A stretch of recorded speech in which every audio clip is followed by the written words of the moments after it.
নমস্কাৰ বন্ধুসকল, স্বাগতম জনাইছোঁ নতুন এটা ভিডিঅ'লৈ। আৰু বৰ্তমান মই আছোঁ তিনিচুকীয়াৰ পৰা ডিগবৈ যোৱা ৰোডত। আপোনালোকে চাব পাৰিছে ইয়াত ৰাস্তা বনোৱা কাম চলি আছে। এইটো ইলেকশ্যনৰ আগৰ পৰা চলি আছে আৰু এতিয়ালৈকে শেষ হোৱা নাই। আপোনালোকে চাব পাৰিছে মানে আধা কাম কৰি থৈ দিছিলে, আকৌ এতিয়া অলপ চলপ কৰি আছে মাজে মাজে। আৰু এইটো জেগা চাওক, এইটো জেগা বাকী আছে, মাজে মাজে এনেকুৱা 2-3টা জেগা বাকী আছে। আৰু সেইটো কাৰণে মানে বহুত প্ৰব্লেম হয়।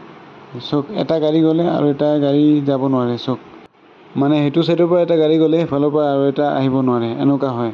আৰু ৰাতি যদি সেইফালে নতুন এটা মানুহ আহে 100% গেৰেণ্টি ইয়াত এক্সিডেণ্ট হ'বই হ'ব।